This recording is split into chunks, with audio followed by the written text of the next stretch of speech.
The more I spent with $100 million plus shops, the faster I was like, oh my God, I'm going to implement this. And I was implementing while I was at their shop. I was really doing things. I wasn't going, here's my notebook of notes, because it goes somewhere on your desk and never gets fulfilled. The more you see it, the more you become it. If I look at your 5 as close people you hang out with and I don't get inspired, then you have a cage.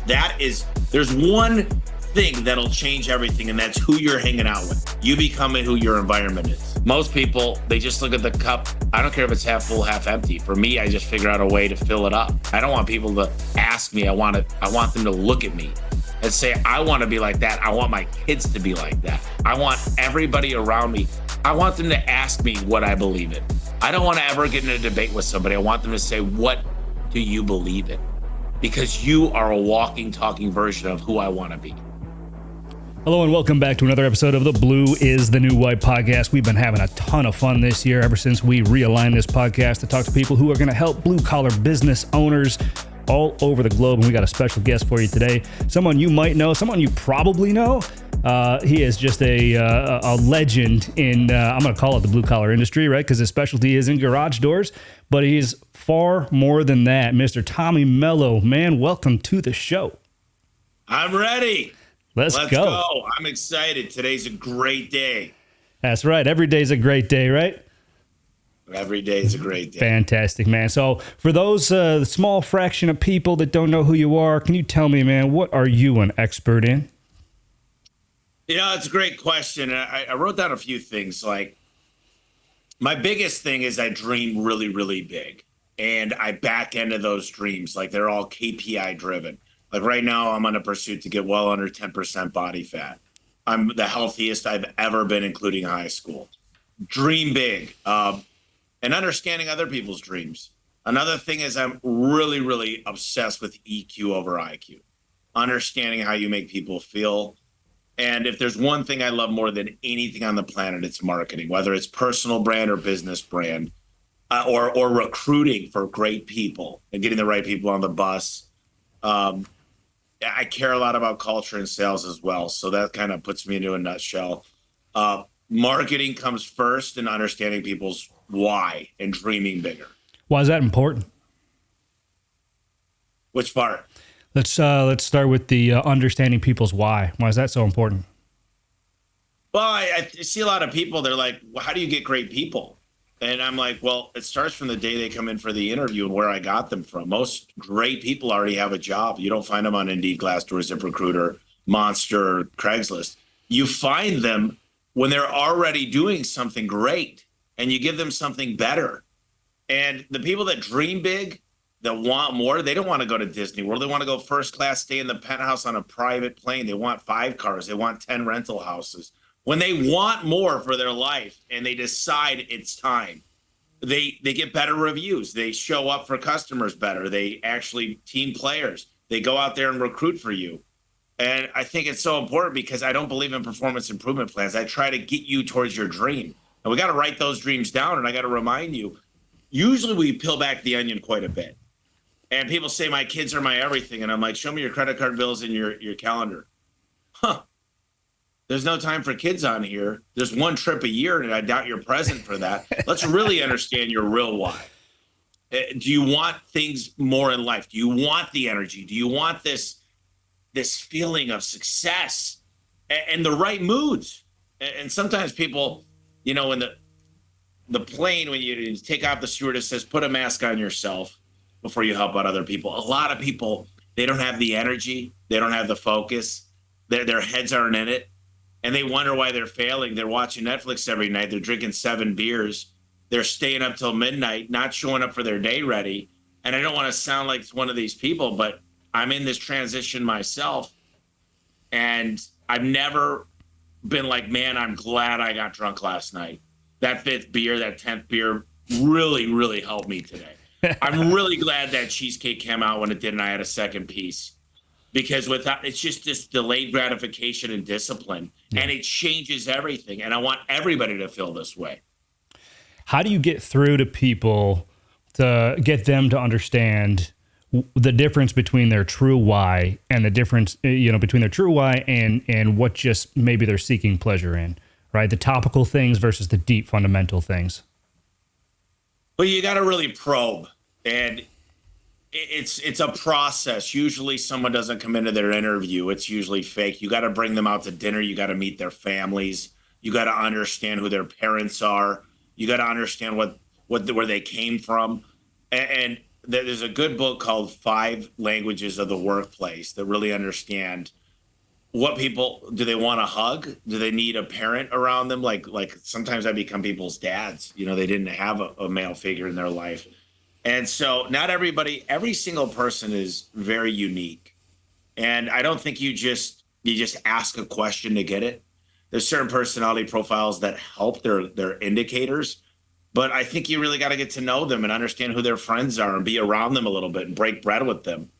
And it's a process, but it usually takes us around 60 days to figure these things out. But at least I know they're hungry. I know they're competitive. We wear this bracelet, aspire to be number one. And I like to win. I hate losing more than I like winning. And there's no point for me ever to come in second place. There's no participation trophies. And the people that have that type of mindset they're my people. Yeah. I love that, man. So what would you say to business owners out there that are listening to you right now and saying, I don't got time for that? Well, you got 168 hours in a week.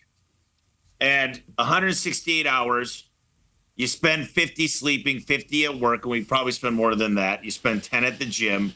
That's 110. That still gives you 58 hours. I would try to look at your calendar and say, look, you're getting all your sleep, which is the most important thing to show up and have the right mindset. Your growth hormone gets released at night. You get your sleep. You get your work in. That's important. You got to pay your bills. You got to show up for your family. You need to be doing a long walk, like to live longer, get your headspace right, to get your stress and anxiety down. You need to just walk, just do something, get out in nature. Lifting weights helps for 24 hours. So that's why I said it's 110 hours. Where's that other 58 hours going? Yeah. That's bullshit. You don't have time. You don't have time? That's a lie. You're just bad with time management. You don't have a calendar. You're still busy doing minimum wage tasks. Yeah. You're still busy booking your own flights. You're still busy looking at your own email. I have not looked at email in years. I don't book my flights. And people go, I can't afford that. How can you afford to do minimum wage tasks? So I think the time thing is, you don't know me. You don't know my schedule because I've been you. I've been there. I've been that guy to say, dude, I'm out there running all the calls. I'm handling all the stress. I'm making up for the 1-star reviews. It's because you haven't learned the steps of delegation. You're a one-man army, and you don't think people are as competent as you because you're hiring the wrong people. You're hiring people at a discount. You're looking for people that'll come in for the cheapest price. You expect them to work hard as you. But you're the owner. You took the risk, and you'll get all the reward. And if you don't understand that, then you probably shouldn't be a business owner. And I'm spitting it as the facts because I've been in your seat. I've lived at the apartment for 4 years that my technicians get trained. I drove the oldest truck, a 2012 salvage title Nissan Titan, until everybody had new trucks. I've had 4 trucks flip over. I had a guy in my warehouse call out Friday. He died this past Friday. Health issues. I've been through 4 deaths now of my family here at A1. Trust me, I've had to write myself more checks than I can remember to make payroll out of my personal account. You don't think I've been there? I'm an overnight success of 2 decades. I love your candor, man. I like your way of delivering this information because it gets people to listen. So my next question is kind of surrounding that, but more towards like the delegation side, right? How many employees do you have in your business? Approximately. I think 820 now. 820. Okay. So do you spend time with the 820 employees, or is this a value or philosophy that you cascade to your leadership team and your managers to do what you're saying to do? Well, there's no way. I mean, I really respect the military, whether it's Army, Navy, the Coast Guard, whatever it might be. There's a chain, and all those leaders move up, and they need training. And nobody should have more than 5 direct reports. I always say Jesus had 12 disciples, and he's the Lord. So yes, you've got to inspire people to become leaders. Not everybody's a leader, and that's okay. And sometimes leaders don't make as much, but I've got an equity incentive program. Now I've got profit units that people actually get equity in the company. So they're motivated by the right pay. I think people miss it on that a lot. And that's what, when you talk about a corporate world, people are trying, like the people at the top are trying to hit their next goal. The other people have a completely different incentive. When you get everybody rowing in the right direction, but yeah, there's no way I can keep up with everybody's birthday and everybody's anniversary date and everybody's needs and do a SWOT analysis on everybody's life every day. But what I can do is I'm actually working on a tool. It's called CEO Cockpit. It's my own tool to be able to, when you have your best day ever, your best week ever, you have a birthday, it makes it super simple where I can send out 20 messages a day in less than 10 minutes and acknowledge people. But no, I can't do it all. We've got to train leaders within the company, and it's not easy to do. If it was easy, everybody was doing it. Business is hard. In fact, most businesses will never get to over $1 million. In fact, you've got a large failure rate in business. If it was easy, everybody would be doing it. Not everybody's up for the challenge. They say I was a good worker, so now I should go into business. Where's your leadership skills? Did you ever do payroll? Do you understand insurance? Do you understand what ownership is about, leading from up front? And most people just say, if I'm going to do this, they mostly want to be an owner to get their time back, but they don't understand it's 5 years of slavery. It's 5 years of sweat equity. And they want it to be a different way, but yet they wake up 10 years later, they're right where they started from day one. And they should have had a job where they had insurance and could take vacation and put their work jacket up. They chose business, but never wanted to be the owner. If you're going to do it, you got to go all in. And there's no excuses. Look in the mirror, and I'll give you every single reason why you're failing. Would you work for you? And most people say they're not worth 60 grand. Why would I pay them 60 grand? The majority of my people make six figures. And it's all performance pay, bonus structure, equity, incentive programs. They eat what they kill. And you never were trained on being an owner, but yet you chose that position. So don't make excuses. Go figure it out. Ask questions, read books, go to seminars, and then you've got to do the work. Everybody goes to these seminars that I put on, and they're like, dude, yes, I'm going to go back. I'm going to do this. And then I meet them a year later, and they didn't do anything because life slapped them in the face. And everybody divests out of their company. They decide to do VRBOs and Airbnbs and invest in their buddy's company. And they're divesting from their number one asset. They won't even invest in, getting kick charged, Dan Antonelli, and getting a good brand. They go, that's too expensive. Well, this is your number one asset. Why are you divesting out of the one thing that you can control? You can't control the real estate. Like if you're an investor and all you do is real estate, then do that great. Wear the blinders. Racehorses wear blinders. Kentucky Derby, you watch all the horses got blinders on, focus on winning.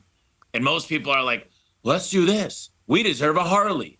We're going to divest out. Finally, the company's making money instead of reinvesting it in personnel, who, not how, instead of reinvesting it into growth, getting the right trucks, the right training, the right SOPs, the right KPIs, the right CRM. They go, service time is too expensive. Good. I'm going to crush you. You do not deserve to be in business.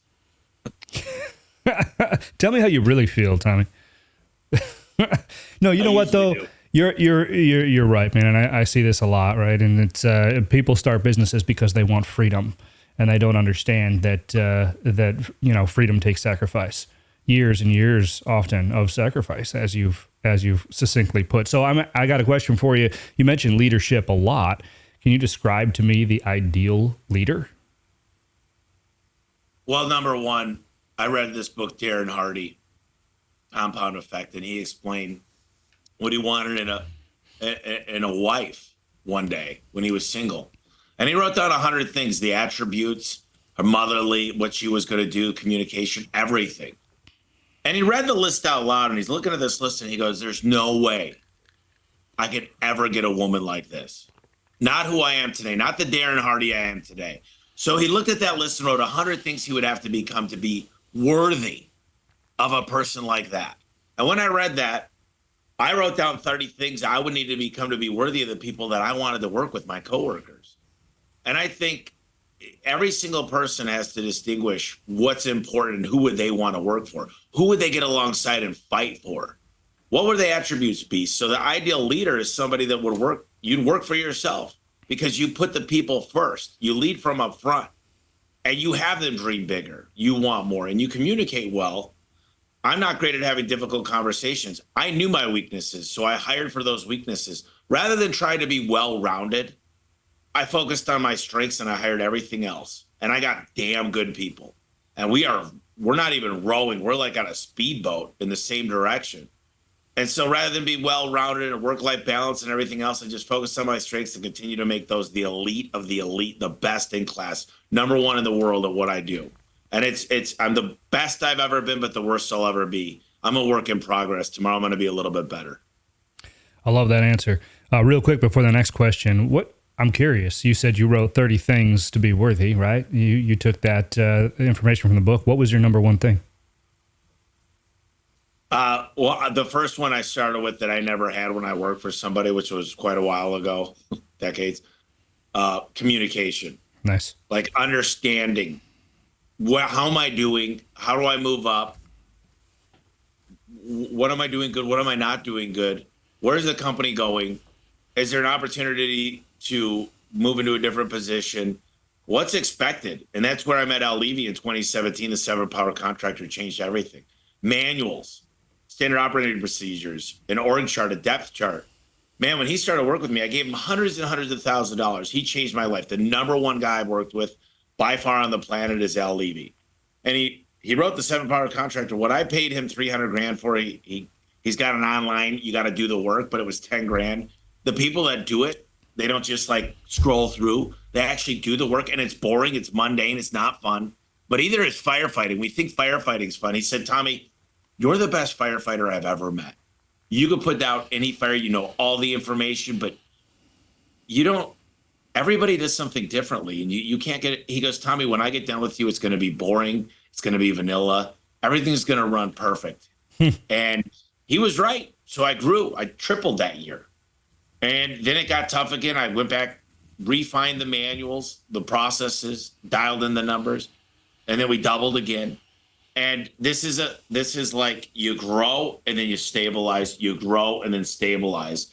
And that's the way I've done it. It might not be the right way, but for the growth we have, I mean, I'm shooting for 70 million of EBITDA this year. That's a fancy word for profit. And the next year I got to get to 112.5 million of EBITDA. And some of that's through acquisition, but the large majority is organic growth and greenfield growth. And to do that, you don't hear about these numbers very often. And for me, they're not even big enough.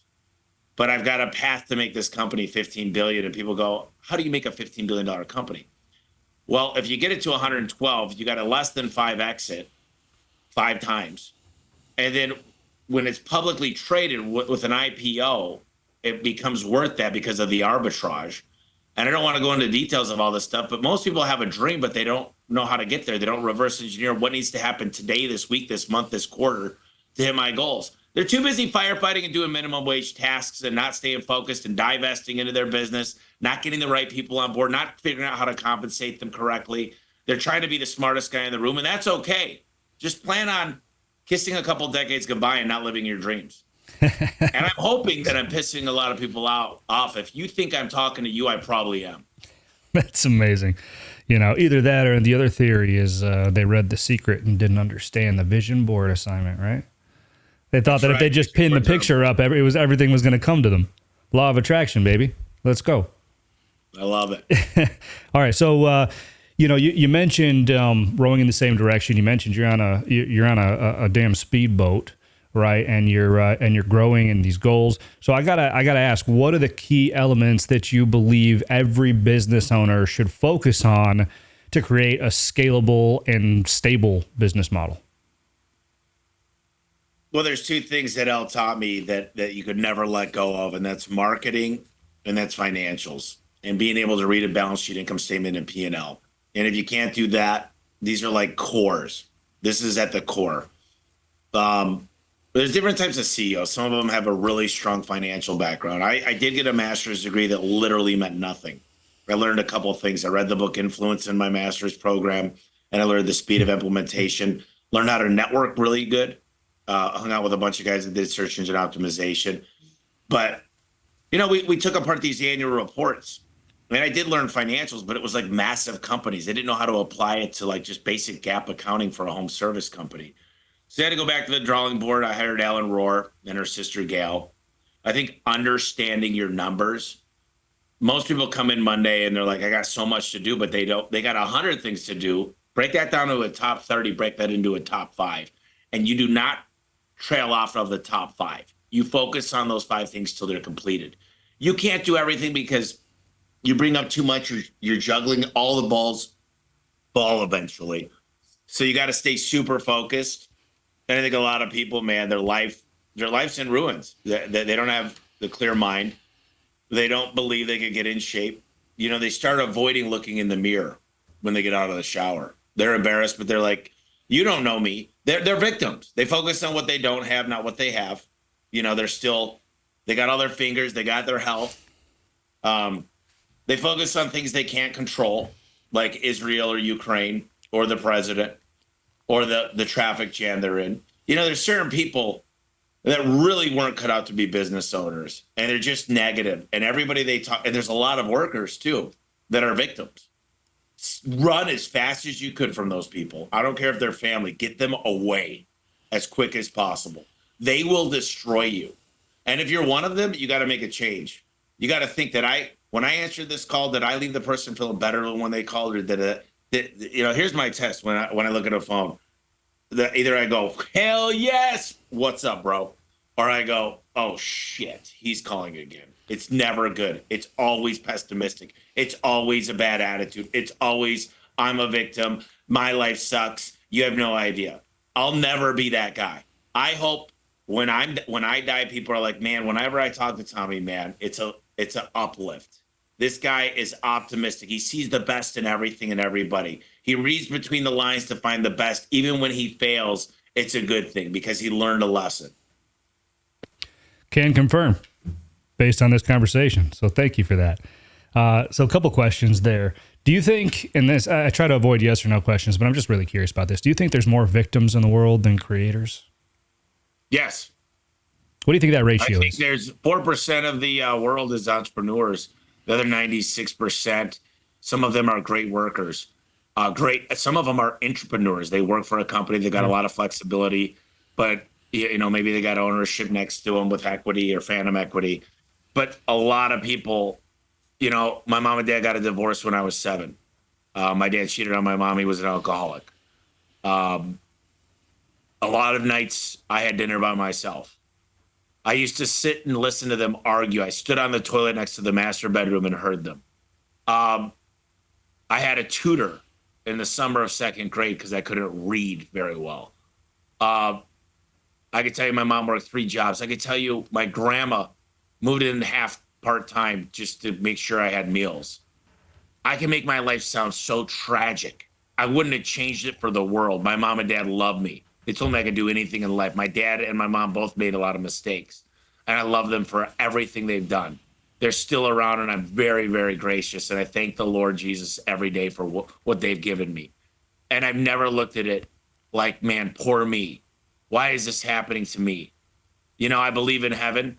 I believe I'm going there. I believe my family's going there, and I believe there's more here than meets the eye. And I'm a work in progress. Like I said, I'm here to better my best. And most people, they just look at the cup. I don't care if it's half full, half empty. For me, I just figure out a way to fill it up all the time. And I'm trying to become the best version of myself and really enlighten people that I'm around. I don't want people to ask me. I want them to look at me and say, I want to be like that. I want my kids to be like that. I want everybody around me. I want them to ask me what I believe in. I don't want to ever get in a debate with somebody. I want them to say, what do you believe in? Because you are a walking, talking version of who I want to be. It's a great way to live your life, man. And what I'm hearing from you is that victim mindset is completely self-inflicted, right? It's all in your mind. As much as people think that external influences, it's not. It's how you view those external influences, right? As the Stoics would say. All right. There's 2 billion stars in our galaxy. There's 4 trillion galaxies. Your problems aren't that big. Thanks for that, man. No, that makes a lot of sense. So you mentioned a book, Influence. I'm a big Robert Cialdini fan. One of my favorite books, along with How to Win Friends and Influence People, right along the same lines. Not by him, obviously, but you know, you kind of mentioned that in the same vein as marketing, and it was right after you had mentioned marketing. So I want to talk a little bit about that, and I know that's something that you're passionate about. So explain to me the role of marketing in a business, but let's talk specifically to a business like yours, blue collar business, you have technicians, you've got that whole service side of it, right? I'm not so focused on like the retail or anything like that. I'm talking about what you do. Role of marketing. Help me understand.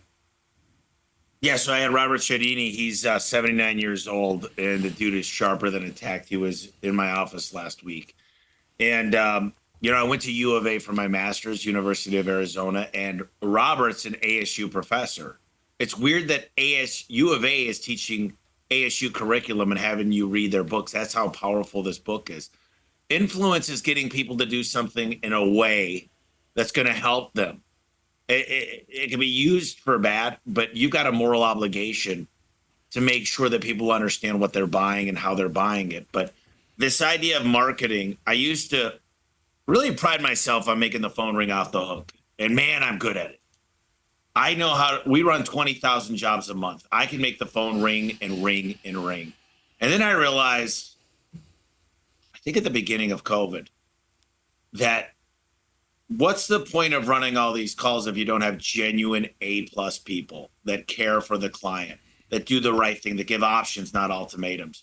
So 50% of my marketing brain now, and actually it's shifted even more than that this last 6 months, has gone, how do I stack the deck and market towards future A1 coworkers? And if you stack the deck, one A player will run circles around 10 B players. I'm telling you, the difference between an A player and a B and C player,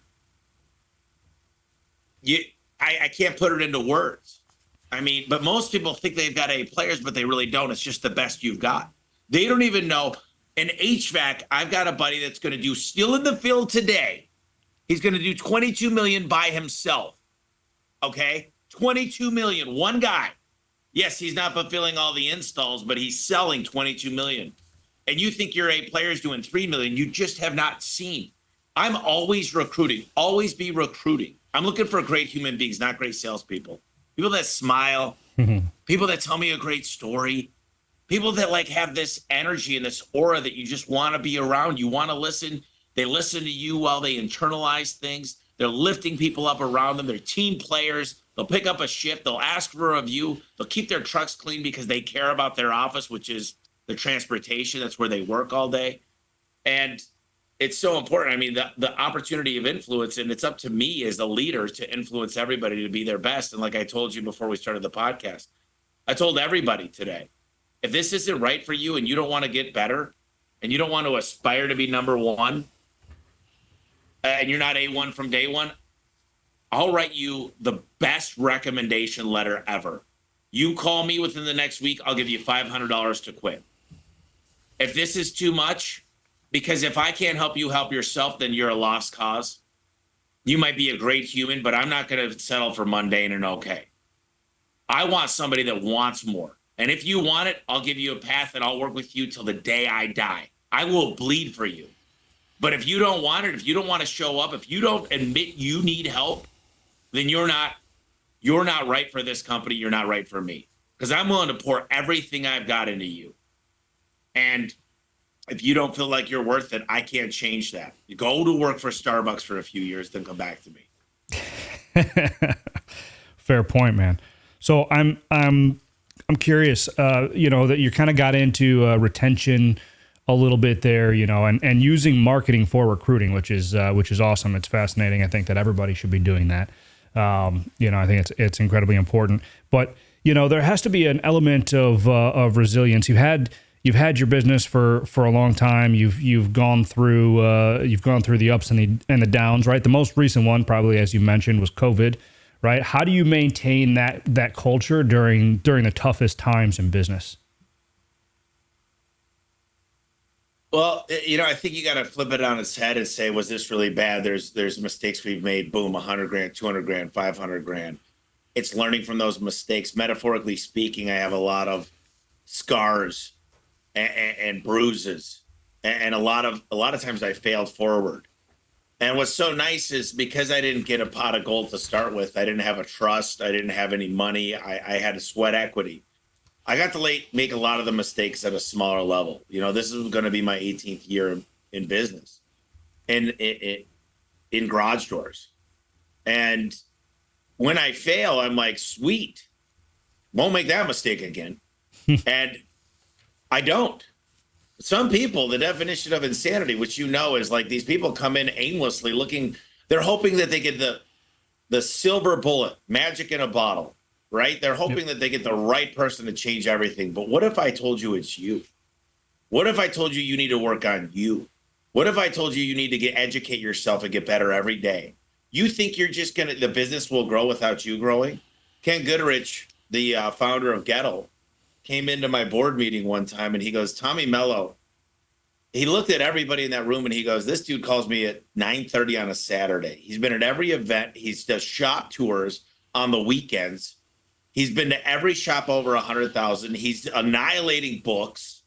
He started a podcast. This dude is investing more into himself than anybody I've ever met. And he goes, guys, if you're not going to do this and you're not going to work a 50-hour work week and invest into yourself at least 15 hours a week, Tommy, I need you to fire them because you're going to outgrow them and you're going to outpace them.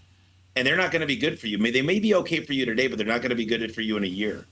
And I'm telling you, I still have a lot of the C-suite still talking about that day when they started to educate themselves more and go to these breakout sessions with me and ask for help from Service Titan and do the things they need to do to become a better version tomorrow than they were today of themselves. It's a powerful statement, man. And I got to ask, right? You mentioned all the things that you're doing, right? You're clearly somebody who works on yourself a lot. You work on your business a lot. You're just incredibly driven, and you demand that of the people that are in your company as well. So that's a lot of pressure, man. And it's a good kind of pressure, right? Pressure is different from stress. I understand that.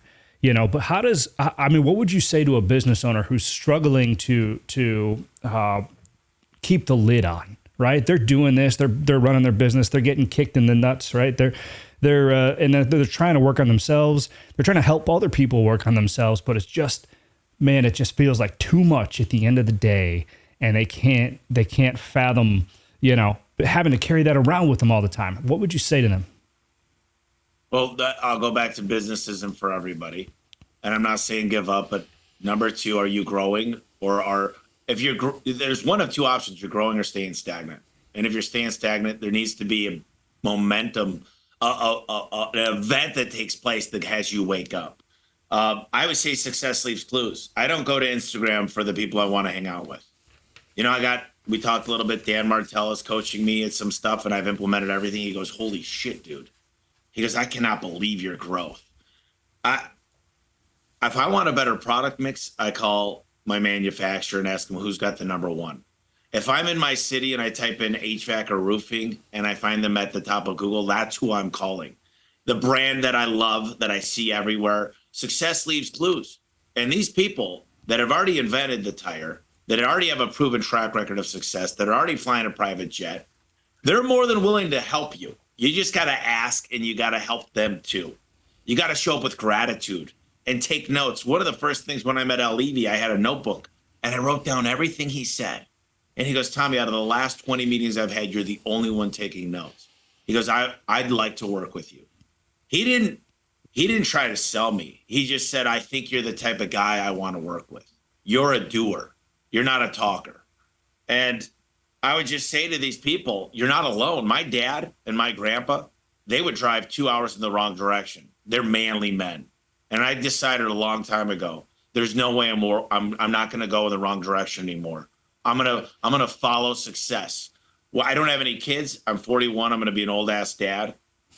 But I want to go talk to the father or the mother of the kids I respect the most and say, you guys have done it. You got a proven track record. I'm not going to read a book on this. I'm just going to ask you guys the questions because this is evidence. I don't want to go to someone, an influencer on TikTok and say, teach me this, teach me that, because they rented a Porsche and they live in their mother's basement. They rented a nice casita in California for the weekend. Most people that teach couldn't make it in the real world. There's a couple people that actually teach to actually they've got a story to tell. They've got a track record. Those are the best teachers. Those are the best people to hang out with, but they're few and far between. I'm still in the fight. I still know what it's like. I've got 80 things I need to do in this business. I see opportunity every direction, but yet I'm focused and I know what the biggest things that'll make the most impact. And it's Who Not How. It's a great book. Read Who Not How. It's by Dr. Benjamin Hardy and Dan Sullivan. And when you understand, if you're the smartest guy in your company, you've got some issues and you're afraid and you're running with fear. There's a good song by Incubus. Sometimes I take the wheel of fear, let it steer. And I think a lot of people that they're running with fear. They're afraid if I bring on this person, maybe they're going to take all my people. Maybe they're going to quit. And they let the fear take the wheel all the time. And that's okay. It's happened to me. I used to live in the state of fear. If this guy quits, I'm screwed. I'm back in the field, blah, blah, blah, blah, blah. But once you get beyond that and you start focusing on profit, remember, revenue is for vanity and profits for sanity. Yeah. I used to puff my chest out, walk into a room and go, how much revenue are you at? And then I realized I never asked that question anymore. What's your profit? What's your bottom line? I don't care if you're doing 2 million, if you're at 40% profit. Like, profit is very important for growth. And too many people are focused on revenue. They're not making enough money. And then they say, I'm going to franchise, I'm going to expand. Why would you expand or franchise? Nobody wants your life. Nobody wants your model. Like, you know why people want to franchise, Josh? Because they're so lazy. They want somebody to pay them to enter the franchise and then pay them a percentage because they don't have a clue on how to scale unless it's with other people's money. And they don't have there's no way. I will have a franchise in my life. I'll probably have a lot of them. And you know what I'm not going to do? I'm not going to let every person in. It'll be 1 out of 100. And they're going to be well-funded. They're going to be great people. The only reason you get a person into a franchise is because they're great networkers. They can actually penetrate a market. I'm going to give them the website, the SOPs, the call booking, the training, the tools they need to succeed. Every single one of my franchisees will be winning. You go to a franchise that has winners, none of them. There's the same franchises that there were 30 years ago because they're failing so fast. Because everybody goes, I'm going to franchise my business. Yeah, you're a piece of shit because you can't make it in the real world.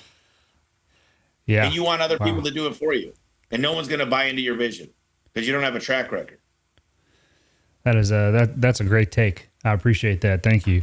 A couple questions out of what you said, right? You had mentioned finding people who have done it, finding people who are successful, and asking them. And then you said, and you got to help them too.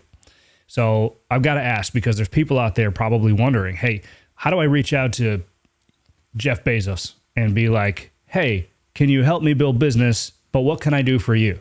Right. And obviously that's a grand example, but it kind of, we can bring that down. Right. And we can say, hey, how do we help the people who look like they have it all? Yeah. So the worst thing you could do is say, you've done a lot for me. How can I help you? If I go onto your social media page, I could probably see you're a deep sea fisherman, or you like shooting pool, or you like to golf, or you like to take your family to Florida. Or there's a picture of your dad that you may have lost. I could get a painting, something that's just something that delivers something to you that without you asking, something that I can tell a lot about something by going through their favorite books, framing one of them. Just do things. There's a great book John Ruhlin wrote called Giftology. Handwritten letters go a long way. But my network is very powerful. People are always, I don't care. When you get to a level, your Rolodex was everything. There's something that someone's struggling with, and I don't ask them. I listen for the cues. They go, yeah, things are great right now, man. If I could just get a few more good guys. Okay, we're killing it, man. Revenue's up, profits up. I think right now the hardest part is I can't find anybody to work on weekends. Okay, that's something I know I can help with. Or everything seems to be going really, really good. It's just really hard to know what the market's going to look like in a year with interest rates. Well, then I'll dig into that and ask another question. Are you planning on selling soon? What's your goals? What are your dreams? What's your favorite thing to do outside of work and in work? What's the hardest thing you're working on right now? And it's just a conversation. It's not in that order. Usually you could be going bowling or at dinner and you're extracting, and especially if there's a wife or a husband of the owner, the founder there, they're like, oh yeah, well, the problem is you're never home. Okay, well, there's probably not a lot of family time. What about a little vacation? You do something, just a local staycation somewhere. It might cost you, $1,500 to do something cool for somebody. And there's this lull of reciprocation that exists under the influence model. And you can do a lot for people. You got to be able to read between the lines and ask good questions, and active listening helps as well. Yeah, all very important stuff. And I wrote down that book, Giftology, because I got to tell you, if there's a weakness of mine, it's identifying stuff like that. And my wife will tell you all day long. But that's really. Josh, don't give people any swag. Don't send them a pen with your logo on it. Don't send them shirts with your logos on it. No one cares. Yeah. A lot of times through John Rulin, I give people a really nice Cutco knife set, like a massive one with their names on it, with quotes. Every time you use that knife, you're thinking of me. You're like, man, this was cool. I use it every day. If you got a person that likes to jog, these are Hokas, but buy them a nice $200 pair of shoes. And every time they put those shoes on, they'll be like, man, I got to get back to this guy. These are nice shoes.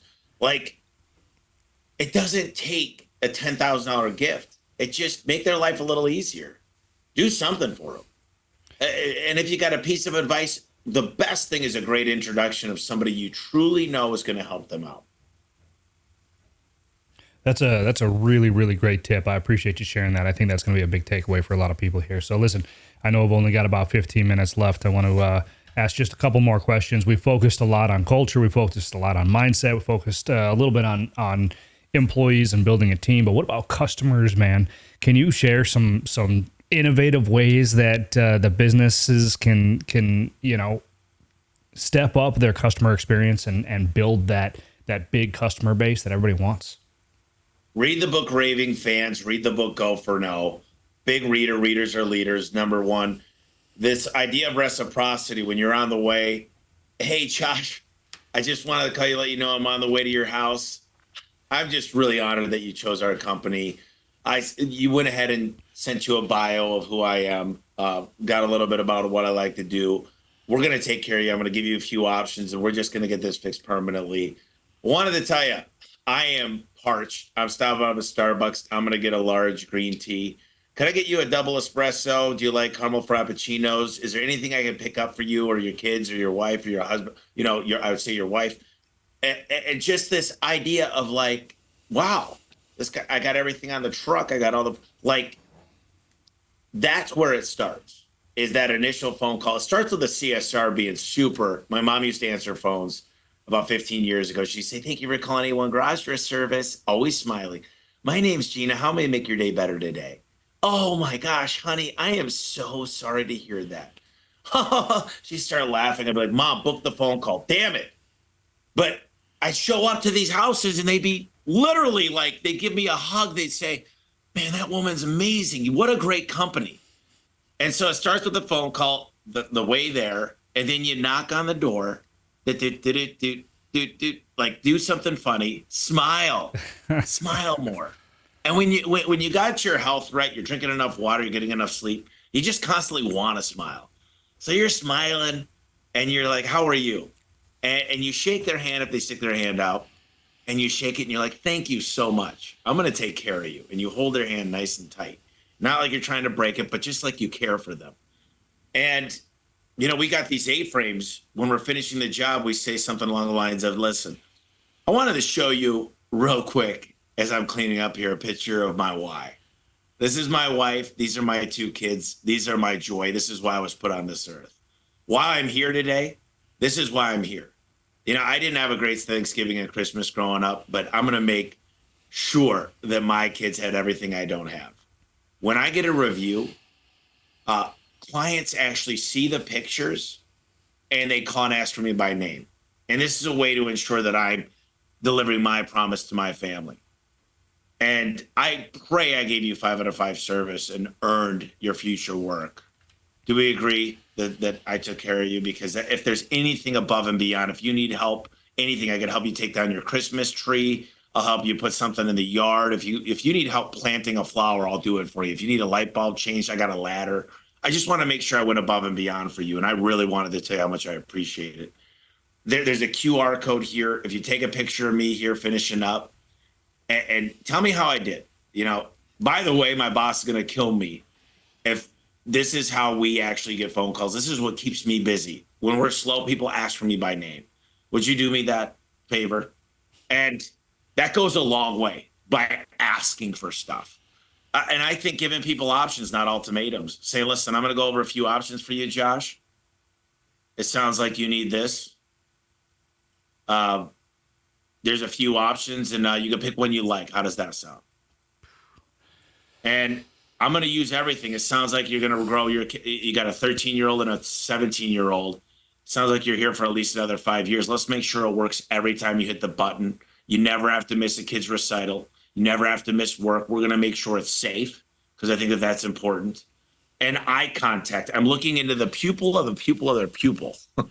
And I'm just talking, and I slow down when I'm giving them the pricing because I'm confident. And when a doctor prescribes correctly, everyone knows when you go, this is the prescription to make you feel better. No one's like, hey, I'm going to get a few estimates on that.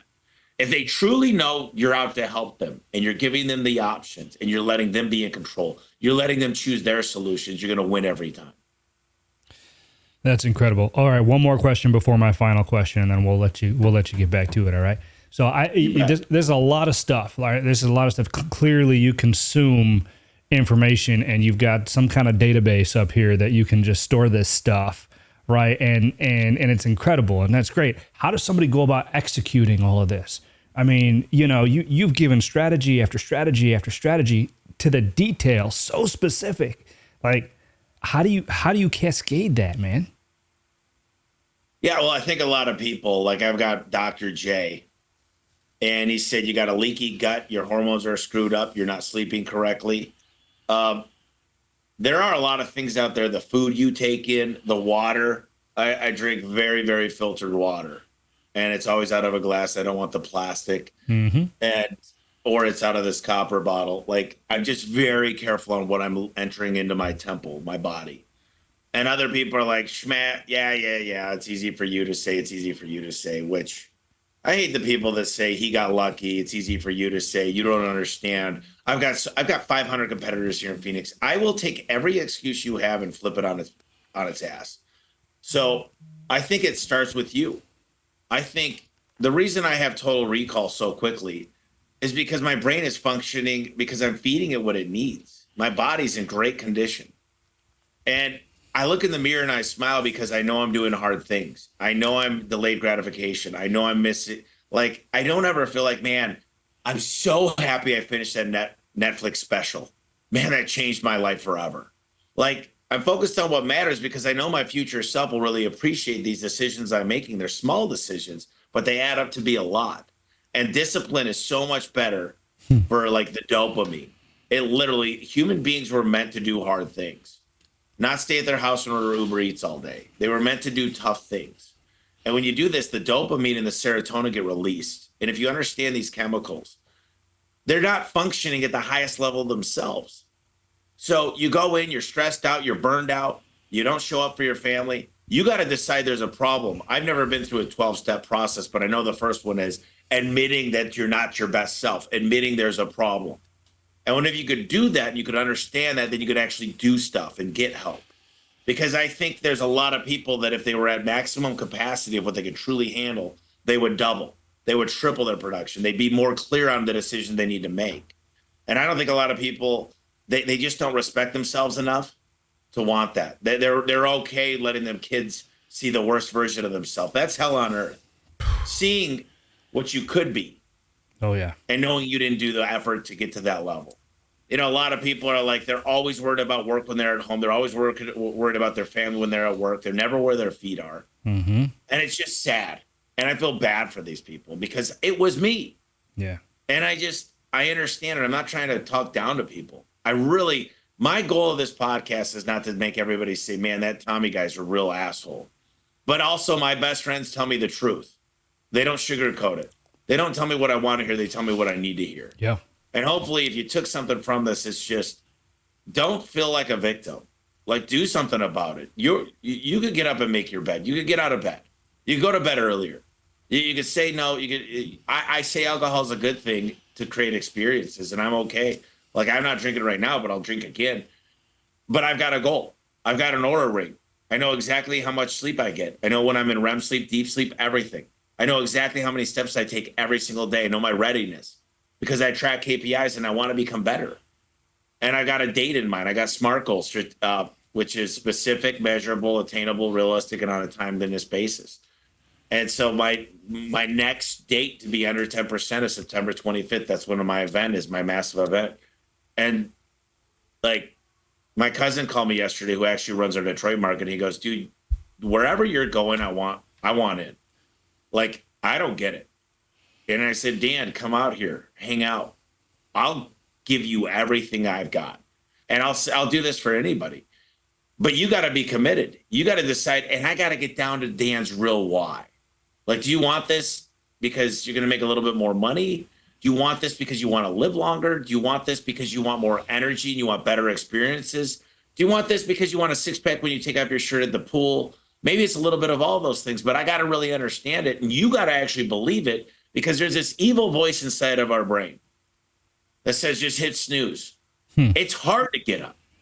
I was up at 4:30. I couldn't. I was like, every day to me is a fun token. And I want in. And that means I'm still getting 7 hours of sleep. I just went to bed early. I'm not going to bed at 8, but I'm trying to be asleep before 10:30. And the TV doesn't do much for me anymore. I still like to go to movies, but I don't know where I'm going because I know it gets better every day. And my dreams get a little bit bigger every day. And the people that I'm affecting get a little bit more. And, I'm really big right now. We're going to church every Sunday. Jesus is my Lord and Savior. I did make a deal with Jesus a few years ago. My dad's still alive. And I'd be a hypocrite not to mention that on the podcast. And I'm not trying to cast my faith upon people. That's never my goal. I'm a garage door guy. You don't need to listen to me on this, but that's important because of my deal I made. It does really help when you believe you're going somewhere. Yeah. And you believe you've been forgiven for your sins. And I'm not trying to make this into a sermon, but I felt like it was worth mentioning.